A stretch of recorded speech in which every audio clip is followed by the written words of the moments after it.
Mega IT solutions या शहरातल्या एका आलिशान कॉर्पोरेट इमारतीचा तिसरा मजला. चकाचक काचेची दालने, वातानुकूलित वातावरण आणि लॅपटॉपवर बोटे चालवणारे शेकडो कर्मचारी. या गडबडीत अचानक लिफ्टचा दरवाजा उघडला आणि एक साधी सुती नऊवारी साडी नेसलेली वृद्ध स्त्री बाहेर आली. तिचे नाव पार्वतीबाई. पार्वतीबाईंच्या हातात एक जुनी कापडी पिशवी होती. त्यात त्यांनी गावाकडून समीरसाठी सुग्रास पदार्थ आणले होते. लिफ्टमधून बाहेर आल्यावर तिथल्या चकचकीत फरशीवर पाय ठेवताना त्या थोड्या बावरल्या. समोरच्या रिसेप्शन डेस्कवर बसलेल्या मुलीने त्यांना वरपासून खालपर्यंत निहाळले.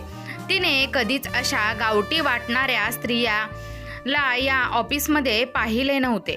कुणाला भेटायचे आहे मावशी तुम्हाला? आणि आत परवानगीशिवाय कशा आलात? रिसेप्शनिस्टने कपाळावर आठ्या घालत विचारले. पार्वतीबाईंनी पदरांनी चेहऱ्यावरचा घाम पुसला आणि म्हणाल्या, पोरी, माझा मुलगा समीर इथेच कामाला आहे. त्याला भेटायला आले.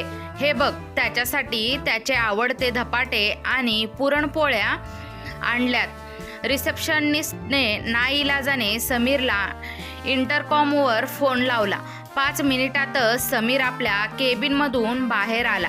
त्याच्यासोबत त्याची पत्नी रिया देखील होती, जी त्याच ऑफिसमध्ये प्रोजेक्ट हेड म्हणून काम पाहत असे. समोर आपल्या आईला अशा अवतारात पाहून समीरचा चेहरा रागाने काळवंडला. नुकताच त्याचा एका मोठ्या परदेशी क्लायंटसोबत मीटिंगचा कार्यक्रम ठरला होता आणि आईचे असे अचानक येणे त्याला स्वतःच्या प्रतिष्ठेवर घाला वाटला. तू इथे कशाला आलीस आई, आणि हा काय अवतार आहे तुझा? समीरने आईच्या जवळ येऊन दात ओठ खात विचारले. त्याचा आवाज रागाने थरथरत होता. अरे बाळा, फोनवर तू नीट बोलत नव्हतास. तुझी तब्येत कशी आहे हे पाहायला आले. तुझ्या आवडीचं खाणं आणले. पार्वतीबाईंचे वाक्य पूर्ण होण्याआधी समीरने त्यांच्या हातातील ती कापडी पिशवी हिसकावून घेतली. काय आहे यात? हे असले घाणेरडे वास येणारे पदार्थ तू माझ्या ऑफिसमध्ये घेऊन आलीस? तुला समजतं का मी कोणत्या हुद्द्यावर आहे? माझ्या सहकाऱ्यांसमोर माझी काय किंमत राहील? असे म्हणत त्याने ती पिशवी बाजूच्या कचराकुंडीत फेकून दिली. पार्वतीबाईंच्या पायाखालची जमीनच सरकली. रियानेही टोमणा मारायला सुरुवात केली. मम्मीजी, तुम्हाला किती वेळा सांगितलंय की शहरात येताना जरा सुसंस्कृतपणे येत जा. आता तर तुम्ही हद्दच केलीत. आमचे मित्र आम्हाला काय म्हणतील की ही तुमची आई आहे? या साडीला तर कसला तरी शेणाचा वास येतोय. ऑफिसमधील सर्व कर्मचारी काम सोडून हे दृश्य पाहत होते. काहींना पार्वतीबाईंची दया येत होती, तर काही जण कुस्तीतपणे हसत होते. आईचा अपमान सहन न होऊन पार्वतीबाईंच्या डोळ्यातून घळाघळा पाणी वाहू लागले. बाळा, मी तुझी आई आहे. तुला लहानाचा मोठा करण्यासाठी मी शेतात राबले, तेव्हा तुला माझ्या साडीचा वास आला नाही का रे? त्या हुंदके देत म्हणाल्या. समीरचा संयम सुटला. त्याला फक्त आपली इमेज महत्वाची वाटत होती. आई असशील घरात, इथे तू फक्त एक अडथळा आहे. जा इथून. पुन्हा कधीही माझ्या ऑफिसची पायरी चढू नकोस. असे ओरडत समीरने पार्वतीबाईंचा हात धरला आणि त्यांना फरफटत त्यांना अक्षरशः धक्के मारून ऑफिसच्या बाहेर काढले. त्या धक्क्याने पार्वतीबाई पायरीवर कोसळल्या. त्यांच्या पिशवीतील डबा जमिनीवर पडला आणि त्यातील पुरणपोळ्या धुळीत मिसळल्या. समीरने जोरात दरवाजा लावून घेतला.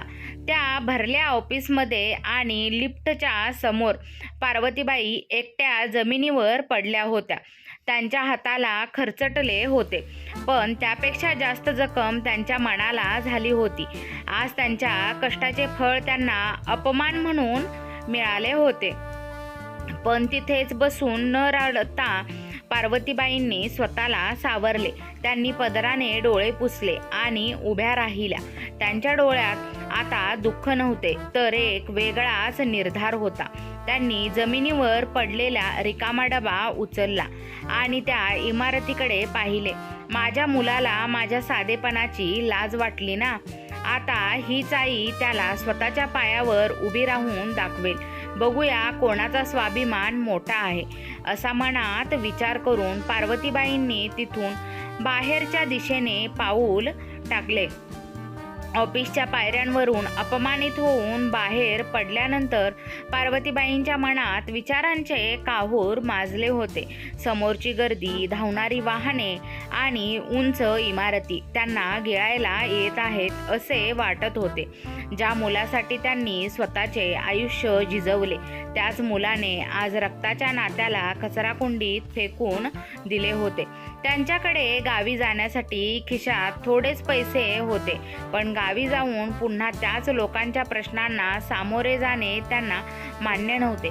मुलगा काय करतोय शहरात, या प्रश्नावर त्या काय उत्तर देणार होत्या. त्यांनी ठरवले की जोपर्यंत त्या स्वतःचे अस्तित्व सिद्ध करत नाहीत, तोपर्यंत त्या हार मानणार नाहीत. पार्वतीबाईंनी चालत चालत शहर पालथे घातले. भूक लागली होती, पण मनातल्या आगीने पोटाची भूक मारली होती. फिरता फिरता त्या एका मोठ्या उद्यानाजवळ, पार्कजवळ पोहोचल्या.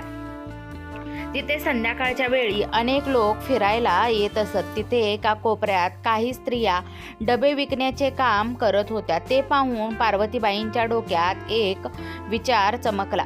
माझ्या हाताची चव गावाला ठाऊक आहे. जर समीरला माझ्या अन्नाचा वास येतोय, तर याच अन्नाने मी माझी ओळख निर्माण करेन. त्यांनी रात्री एका मंदिराजवळ काढली. दुसऱ्या दिवशी पहाटेच त्यांनी आपल्याकडील उरलेल्या पैशातून थोडे पीठ, गूळ आणि डाळ खरेदी केली. ज्या डब्यातून त्यांनी समीरसाठी पुरणपोळ्या आणल्या होत्या, तोच डबा त्यांनी स्वच्छ धुतला. एका ओळखीच्या बाईच्या मदतीने त्यांनी छोटीशी चूल पेटवली आणि 2-4 पुरणपोळ्या आणि धपाटे तयार केले. त्या उद्यानाच्या गेटवर जाऊन उभ्या राहिल्या. सुरुवातीला लोक त्यांच्याकडे संशयाने पाहत होते, पण जेव्हा एक लहान मुलाने हट्ट केला आणि त्यांच्या वडिलांनी पार्वतीबाईकडून एक पुरणपोळी विकत घेतली, तेव्हा त्या मुलाच्या चेहऱ्यावरचा आनंद पाहून इतरांनाही कुतूहल वाटले. मावशी, काय चव आहे हो, अगदी माझ्या आईच्या हातासारखी, तो गृहस्थ म्हणाला. हळूहळू एका तासातच त्यांचे सर्व पदार्थ संपले. त्यांच्या हातात काही रुपये आले होते. हा केवळ पैसा नव्हता, तर तो त्यांच्या स्वाभिमानाचा पहिला विजय होता. त्यांनी ठरवले की आता मागे वळून पाहायचे नाही. दुसरीकडे समीर आणि रिया आपल्या सुखी जगात मग्न होते. समीरला वाटले होते की आई अपमानित होऊन गावी निघून गेली असेल. त्याला त्याच्या कृत्याचा थोडाही पश्चाताप नव्हता. ती इथे असती तर माझ्या करिअरमध्ये अडथळाच ठरली असती, असे तो रियाला सांगत होता. पण त्यांना हे ठाऊक नव्हते की ज्या आईला त्यांनी रस्त्यावर फेकले होते, तीच आई आता त्याच शहरात आपल्या कष्टाचे साम्राज्य उभे करण्यासाठी पहिली वीट रचत होती. पार्वतीबाईंनी आता एक छोटासा गाडा भाड्याने घेण्याचे ठरवले होते, ज्याचे नाव त्यांनी मनात निश्चित केले होते, माऊलीची चव. शहरातल्या त्या गर्दीच्या कोपऱ्यात आता एक छोटासा पण अतिशय स्वच्छ असा गाडा उभा राहू लागला होता. त्यावर पांढऱ्या शुभ्र कापडावर लाल अक्षरात लिहिले होते, माऊलीची चव, घरगुती सात्विक जेवण. पार्वतीबाईंनी आपला हा प्रवास एका जिद्दीने सुरू केला होता. त्यांच्याकडे आता राहायला एक छोटीशी भाड्याची खोली होती, जिथे त्या पहाटे 3 वाजल्यापासून कामाला लागायच्या. त्यांचे जेवण म्हणजे केवळ अन्न नव्हते, तर त्याच आईची माया होती. लाकडी चुलीवर भाजलेले खमंग धपाटे, पुरणपोळ्या आणि झणझणीत पिठलं भाकरी या पदार्थाचा सुगंध परिसरात दरवळू लागला. सुरुवातीला काही मोजकेच लोक येत असत, पण हळूहळू IT पार्कमध्ये काम करणाऱ्या मुलामुलींची तिथे गर्दी होऊ लागली. घरापासून दूर राहणाऱ्या त्या तरुणांना पार्वतीबाईंच्या जेवणात आपल्या आईची आठवण येऊ लागली. मावशी, तुमच्या हातचं जेवण जेवलं की घरची आठवण येते हो, असं म्हणत एखादा मुलगा त्यांच्या पाया पडायचा. तेव्हा पार्वतीबाईंच्या डोळ्यात पाणी यायचे. त्यांना आपला मुलगा समीर आठवायचा, ज्याला याच अन्नाचा वास येत होता. पण त्या आता कमकुवत नव्हत्या, त्या आता माऊली झाल्या होत्या. एके दिवशी शहरात मोठा पाऊस पडत होता. एक तरुणी भिजत त्यांच्या गाड्यापाशी आली. तिच्याकडे पैसे नव्हते आणि ती खूप भुकेलेली दिसत होती. पार्वतीबाईंनी कोणताही विचार न करता तिला गरम पिठलं आणि भाकरी दिली. त्या मुलीने जेवताना जो तृप्तीचा सुस्कारा सोडला तो पाहून पार्वतीबाईंना वाटले की आज खऱ्या अर्थाने त्यांचा अपमान धुवून निघाला आहे. हळूहळू माऊलीची चव या गाड्याची प्रसिद्धी सोशल मीडियावरही होऊ लागली. लोक फोटो काढून टाकू लागले, रिव्ह्यू देऊ लागले. काही दिवसातच एका मोठ्या फूड चेन कंपनीने त्यांना त्यांच्या कॅन्टीनसाठी कॉन्ट्रॅक्ट देण्याची तयारी दर्शवली. पार्वतीबाई आता फक्त एक गाडा चालवत नव्हत्या, तर त्यांनी आपल्यासोबत गावाकडच्या इतर 2 गरजू स्त्रियांनाही कामाला लावले होते. दुसरीकडे समीरच्या आयुष्यात मात्र वादळ येण्यास सुरुवात झाली होती. ज्या ऑफिसच्या प्रतिष्ठेसाठी त्याने आईला हाकलले होते, त्याच ऑफिसमध्ये आता राजकारण सुरू झाले होते. समीरने एका प्रोजेक्टमध्ये मोठी चूक केली होती, ज्यामुळे कंपनीचे लाखो रुपयांचे नुकसान झाले होते. त्याचे वरिष्ठ त्याच्यावर प्रचंड चिडले होते. एके दिवशी ऑफिसमध्ये लंच ब्रेक दरम्यान सर्व कर्मचारी एका नवीन टिफिन सर्व्हिसबद्दल चर्चा करत होते. अरे, तुम्ही माऊलीची चव ट्राय केली का? काय भारी जेवण असतं, अगदी घरच्यासारखं, एक जण तर म्हणाला. समीरने रागातच विचारले, काय आहे हे माऊलीची चव? शहरात अशा अनेक टिफिन सर्व्हिसेस असतात. त्यावर त्याचा एक सहकारी म्हणाला, अरे समीर, ती एक साधी मावशी आहे, पण तिने आपल्या मेहनतीने पूर्ण शहरात नाव कमावले. ऐकलंय की त्यांचं स्वतःचं मोठं आउटलेट आता आपल्या ऑफिसच्या समोरच गल्लीत सुरू होते. समीरला कशाची तरी भीती वाटू लागली. त्याच्या मनात धस्स झाले. त्याने खिडकीतून बाहेर पाहिले. तिथे त्याला एक मोठी पाटी दिसली, ज्यावर पार्वतीबाईंच्या हसऱ्या चेहऱ्याचा फोटो होता. तो चेहरा पाहून समीरच्या हातातील पाण्याची बाटली खाली पडली. ती दुसरी तिसरी कोणी नसून त्याची स्वतःची आई होती, जिला त्याने गावठी म्हणून हाकलले होते. पार्वतीबाई आता फक्त त्याची आई नव्हती, तर ती शहरातील एक यशस्वी उद्योजिका म्हणून नावारूपाला येत होती. ज्या ऑफिसच्या बाहेर त्यांना धक्के मारले होते, त्याच ऑफिसचे कर्मचारी आता त्यांच्या अन्नासाठी रांगेत उभे राहत होते. समीर आपल्या केबिनच्या खिडकीतून समोरच्या इमारतीवर लागलेले मोठे होल्डिंग पाहतच राहिला. त्यावर त्यांच्या आईचा, पार्वतीबाईंचा आश्वासक चेहरा झळकत होता. ज्या हातांनी त्याला भरवले, ज्या हातांनी शेतात कष्ट केले, तेच हात आज एका मोठ्या व्यवसायाचे नेतृत्व करत होते. समीरच्या मनात एकीकडे धाकधूक होती, तर दुसरीकडे प्रचंड मत्सर. हे कसं शक्य आहे? जिच्याकडे बसचे भाडे द्यायला पैसे नव्हते, ती एवढं मोठं आउटलेट कसं काय टाकू शकते? समीर स्वतःशीच पुटपुटला. रिया तिथे आली आणि तिनेही ते होल्डिंग पाहिले. तिची अवस्था तर समीरपेक्षाही वाईट झाली होती. समीर, ही तर तुझी आई आहे ना? जर लोकांना कळलं की तुझी आई अशा प्रकारे रस्त्यावर गाडा लावून मोठी झाली आहे, तर आपली काय इज्जत राहील? लोक म्हणतील की तुम्ही तिला सांभाळलं नाही म्हणून तिला हे करावं लागलं. रियाला अजूनही आईच्या कष्टापेक्षा स्वतःच्या स्टेटसचीच काळजी होती. दुसरीकडे पार्वतीबाईंच्या नवीन आउटलेटचे उद्घाटन होते. त्यांनी कोणत्याही मोठ्या नेत्याला किंवा नटाला बोलवले नव्हते. त्यांनी उद्घाटन करण्यासाठी त्या अनाथ आश्रमातल्या मुलांना बोलावले होते, ज्यांना त्या दर रविवारी मोफत जेवण पुरवत असत. पार्वतीबाई आता बदलल्या होत्या. त्यांच्या नऊवारी साडीत आता एक वेगळाच आत्मविश्वास होता. त्यांनी त्यांच्या व्यवसायाचे नाव माऊली फूड्स असे अधिकृत नोंदणीकृत केले होते. शहरातल्या अनेक नामांकित कंपन्यांकडून त्यांना दुपारच्या जेवणाची कंत्राटे मिळत होती. योगायोगाने समीर काम करत असलेल्या मेगा IT सोल्युशन्सच्या व्यवस्थापनाने त्यांच्या कॅन्टीनसाठी माऊली फूड्सची करार करण्याचा निर्णय घेतला. समीरला जेव्हा हे समजले तेव्हा त्याच्या पायाखालची जमीनच सरकली. ज्या आईला त्याने ऑफिसच्या बाहेर धक्के मारून काढले होते त्याच आईच्या कंपनीचे जेवण आता त्याच्या ऑफिसमध्ये येणार होते. एके दिवशी करारानुसार पार्वतीबाई स्वतः व्यवस्था पाहण्यासाठी समीरच्या ऑफिसमध्ये आल्या. ऑफिसचा मालक आणि सर्व वरिष्ठ अधिकारी त्यांचे स्वागत करण्यासाठी गेटवर उभे होते. ज्या गेटवरून समीरने त्यांना बाहेर ढकलले होते त्याच गेटवर आज त्यांच्यासाठी रेड कार्पेट अंतरले गेले होते. समीर आणि रिया कोपऱ्यात मान खाली घालून उभे होते. पार्वतीबाई सर्वांशी हसत बोलत होत्या. त्यांचे बोलणे आता अधिक परिपक्व आणि व्यावसायिक झाले होते. बोलता बोलता त्यांची नजर समीरवर पडली. समीरला वाटले आई आता सर्वांसमोर माझे नाव घेईल, रडेल किंवा कदाचित मला ओरडेल. पण पार्वतीबाईंनी जे केले ते त्याच्या कल्पनेपलीकडचे होते. त्यांनी समीरकडे पाहिले पण त्यांच्या नजरेत ना राग होता ना प्रेम.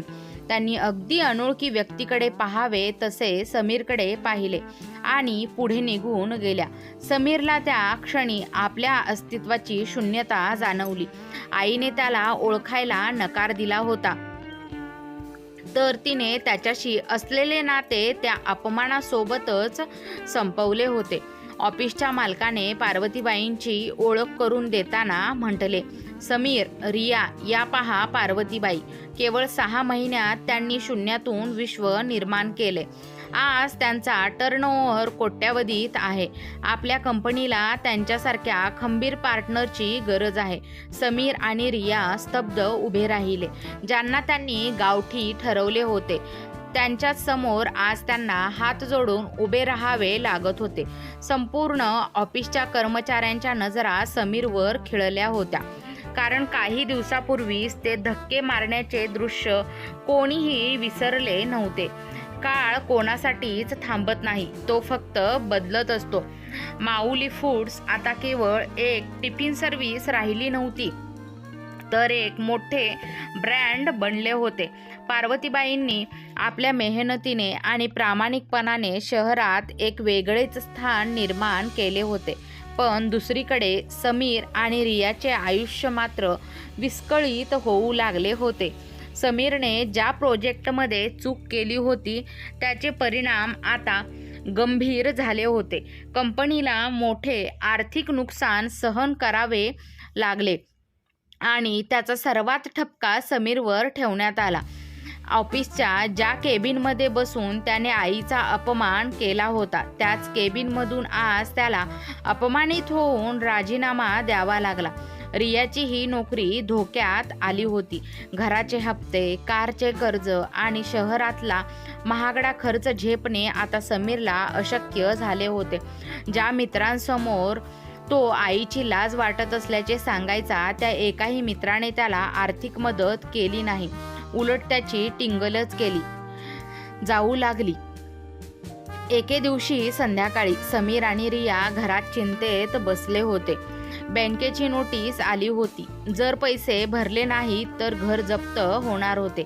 आता काय करायचं समीर, आपल्याकडे इतके पैसेही नाहीत, रिया रडतच म्हणाली. समीरने खिडकीबाहेर पाहिले. समोरच्या चौकात माऊली फूड्सची एक मोठी गाडी उभी होती ज्यातून गरजू लोकांना मोफत अन्न वाटले जात होते. समीरला आपली चूक प्रकर्षाने जाणवू लागली. त्याने ज्या आईला अडथळा मांडले होते तीच आई आज अनेकांसाठी आधार बनली होती. रिया, मला आईकडे जावे लागेल, तीच आपल्याला या संकटातून वाचवू शकते, समीर हताश होऊन म्हणाला. पण तू तिला कसं तोंड दाखवणार? आपण तिला धक्के मारून बाहेर काढलं होतं. रियाने आठवण करून दिली. माझ्याकडे दुसरा कोणताही मार्ग नाही. ती आई आहे, तिचं हृदय मोठं आहे, ती नक्कीच मला माफ करेल. समीरने स्वतःची समजूत काढली. दुसऱ्या दिवशी समीर पार्वतीबाईंच्या मुख्य ऑफिसमध्ये पोहोचला. तिथली शिस्त आणि भव्यता पाहून तो चकित झाला. तो रिसेप्शनवर गेला आणि म्हणाला, मला पार्वतीबाईंना भेटायचे आहे. सांगा की त्यांचा मुलगा आला आहे. काही वेळाने त्याला आत बोलावण्यात आले. पार्वतीबाई एका मोठ्या टेबलवर बसून काही फाईल्स तपासत होत्या. समीर आत गेला आणि थेट त्यांच्या पाया पडला. आई, मला माफ कर. माझ्याकडून मोठी चूक झाली. आज मी रस्त्यावर आलो आहे. कंपनीने मला कामावरून काढलं. बँकेनं घराची नोटीस दिली आहे. तुझ्याशिवाय मला कोणीच आधार नाही ग. समीर ओक्साबोक्शी रडू लागला. पार्वतीबाईंनी शांतपणे त्याच्याकडे पाहिले. त्याच्या चेहऱ्यावर ना राग होता ना दुःख. त्यांनी हळूच आपले पाय मागे घेतले आणि म्हणाल्या, समीर, पाय धरू नकोस. तू विसरला आहेस का? मी फक्त एक गावठी बाई आहे जिच्या साडीला शेणाचा वास येतो. माझ्या अन्नाचा तुला वास येत होता ना? आई, तसं नको बोलू ग. मी मूर्ख होतो. समीर गयावया करू लागला. पार्वतीबाई खुर्चीवरून उठल्या आणि खिडकीपाशी गेल्या. त्या म्हणाल्या, समीर, जेव्हा तू मला त्या दिवशी ऑफिसमधून बाहेर ढकललं तेव्हा मी फक्त त्या इमारतीतून बाहेर पडले नाही तर तुझ्या आयुष्यातूनही बाहेर पडले. तुला मदत करायला मला अडचण नाही, पण ती मदत आई म्हणून नाही तर एक उद्योजिका म्हणून असेल. मी तुला माझ्या कंपनीत एका सामान्य डिलिव्हरी बॉय म्हणून कामावर ठेवू शकते. तिथून तू तुझे कर्ज फेडू शकतोस. तुला मान्य आहे? समीर थक्क झाला. त्याला वाटले होते की आई त्याला मिठीत घेईल आणि सर्व पैसे देऊन टाकेल. पण पार्वतीबाईंनी त्याला स्वावलंबनाचा आणि कर्माचा आरसा दाखवला होता. त्यांना त्याला फुकट मदत करून पुन्हा अपंग बनवायचे नव्हते, तर त्याला कष्टाची किंमत शिकवायची होती. समीरकडे कोणताही पर्याय नव्हता. ज्या मुलाने आईला ऑफिसबाहेर काढले होते, आज त्याच मुलाला आईच्या ऑफिसमध्ये एका साध्या नोकरीसाठी पदर पसरावा लागत होता. आईने दिलेल्या अटीमुळे समीरच्या काळजात धस्स झाले. ज्या शहरात तो मॅनेजर म्हणून मिरवत होता, त्याच शहरात आता त्याला डिलिव्हरी बॉय बनून घरोघरी अन्नाची पाकिटे पोहोचवायची होती. हे त्याच्या अहंकाराला बसलेला मोठा तडाखा होता. पण घराची जप्ती आणि रियाचे रडणे आठवून त्याने जड अंतःकरणाने आईचा प्रस्ताव स्वीकारला. ठीक आहे आई, मी हे काम करायला तयार आहे. समीर मान खाली घालून म्हणाला. पार्वतीबाईंनी त्याला कोणताही विशेष वागणूक दिली नाही. त्यांनी आपल्या मॅनेजरला बोलावून सांगितले, हा नवीन मुलगा आहे. याला इतर डिलिव्हरी बॉईजप्रमाणे ट्रेनिंग द्या आणि याच्या कामात कोणताही सवलत देऊ नका. दुसऱ्या दिवसापासून समीरचा प्रवास सुरू झाला. सकाळी 5 वाजता उठून किचनमध्ये पोहोचणे, अन्नाचे डबे नीट लावणे आणि दुचाकीवरून शहराच्या कानाकोपऱ्यात ते पोहोचवणे हे त्याचे नवीन वेळापत्रक बनले. रियाला जेव्हा हे समजले तेव्हा तिने खूप आरडाओरडा केला. समीर, तू वेडा झाला आहेस का? लोक काय म्हणतील? माझ्या ऑफिसच्या लोकांसमोर तू डबा घेऊन आलास तर मी तोंड कुठे दाखवू? रिया ओरडत होती. पण समीर आता बदलू लागला होता. त्याने शांतपणे उत्तर दिले, रिया, जेव्हा आपण आईला घराबाहेर काढलं होतं तेव्हा तुला लोकांच्या लाज वाटली नाही का? आता कष्टाने पैसे कमवताना कसली लाज? आईने आपल्याला जगण्याचा अर्थ शिकवायचा ठरवला आहे आणि तो मला शिकावाच लागेल. समीर आता त्याच IT पार्कमध्ये डबे पोहोचवू लागला जिथे तो एकेकाळी रुबाबात फिरायचा. सुरुवातीला त्याच्या जुन्या सहकाऱ्यांनी त्याला जवळून कुजबूज केली.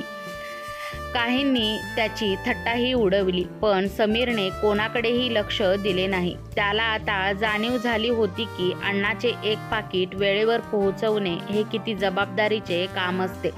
ज्या कष्टाला तो गावठी म्हणायचा त्याच कष्टाने त्याचे घर वाचणार होते.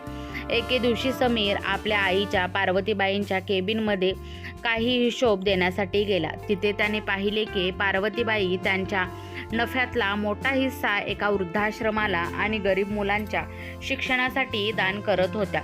समीरला स्वतःची खूप लाज वाटली. त्याला वाटले होते की आई फक्त पैसे कमवते, पण त्या तर माणुसकी कमवत होत्या. काही दिवसांनी पार्वतीबाईंनी समीरला बोलावले. समीर, एका मोठ्या क्लायंटला जेवण पोहोचवायचे आहे. हे स्पेशल ऑर्डर आहे, स्वतः जाऊन देऊन ये. त्यांनी एक पत्ता दिला. समीर त्या पत्त्यावर पोहोचला आणि थक्क झाला. तो पत्ता त्याच्या जुन्या ऑफिसचा होता. Megha IT solutions. तिथे रिया आज शेवटचा दिवस काम करत होती, कारण तिलाही नोकरीवरून काढून टाकण्यात आले होते. समीरने जेव्हा रिसेप्शनवर डबा ठेवला तेव्हा तिथल्या सर्व कर्मचाऱ्यांनी त्याला पाहिले, पण आज त्याच्या डोळ्यात लाचारपण नव्हते, तर एक वेगळाच प्रामाणिकपणा होता. रिया तिथे आली आणि समीरला त्या अवतारात पाहून तिचे डोळे भरून आले. तिला समजले की ज्या स्टेटसच्या मागे ती धावत होती ते किती पोकळ होते. पार्वतीबाईंनी दुरूनच हे सर्व पाहिले. त्यांच्या मुलाच्या डोळ्यातील गर्व आता पूर्णपणे उतरला होता. पण अजून एक मोठी परीक्षा बाकी होती, जी या कुटुंबाला कायमची एकत्र आणणार होती किंवा कायमची वेगळी करणार होती. समीर आणि रिया आता पूर्णपणे बदलले होते. महिन्याभराच्या कठोर परिश्रमानंतर समीरला कष्टाचा घाम आणि त्यातून मिळणाऱ्या पैशांची किंमत समजली होती. एकेकाळी ज्या आईला त्याने अडथळा मानले होते, आज त्याच आईच्या कर्तृत्वाचा त्याला अभिमान वाटत होता. एके दिवशी संध्याकाळी पार्वतीबाईंनी समीर आणि रियाला त्यांच्या मुख्य कार्यालयात बोलावले. समीरला वाटले होते की कदाचित आज कामाचा हिशोब होईल किंवा काही चूक झाली असेल तर बोलणी खावी लागतील. पण जेव्हा तो आत गेला तेव्हा समोरचे दृश्य पाहून त्याचे पाय लटलट कापायलाच लागले. टेबलवर 2 फाईल्स ठेवल्या होत्या. एक होती समीरच्या घराच्या कर्जाची कागदपत्रे, ज्यावर बँक ऑफ बडोदा पूर्ण भरणा असा शिक्का होता, आणि दुसरी फाईल होती माऊली फूड्सच्या नवीन शाखेच्या संचालक पदाची. डायरेक्टर, हे काय आहे आई? समीरने थरथरत्या आवाजात विचारले. पार्वतीबाई खुर्चीवरून उठल्या आणि त्यांच्या जवळ आल्या. त्यांनी प्रेमाने समीरच्या डोक्यावरून हात फिरवला. बाळा, जेव्हा तू मला त्या दिवशी ऑफिस बाहेर काढलं होतं तेव्हा मला वाटलं होतं की माझं सर्वस्व संपलं.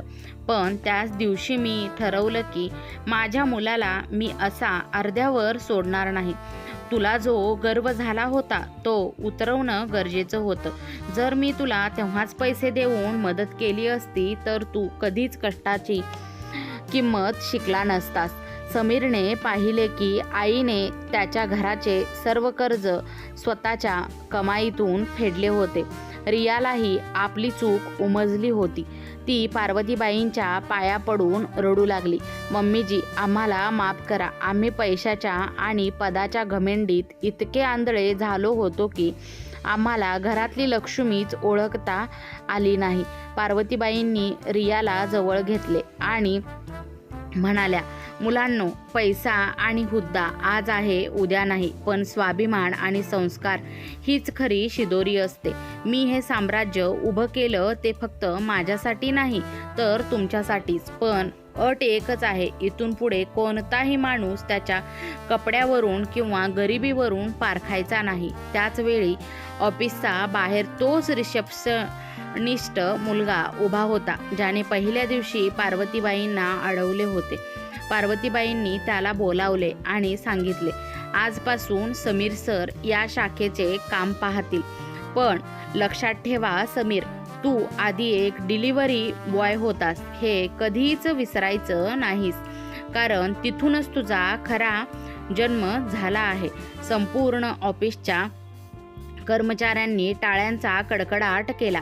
ज्या ऑफिसमध्ये पार्वतीबाईंना धक्के मारून बाहेर काढले गेले होते, आज त्याच ऑफिसच्या समोर असलेल्या त्यांच्या स्वतःच्या माऊली फूड्सच्या मुख्य कार्यालयात त्यांचा जय जयकार होत होता.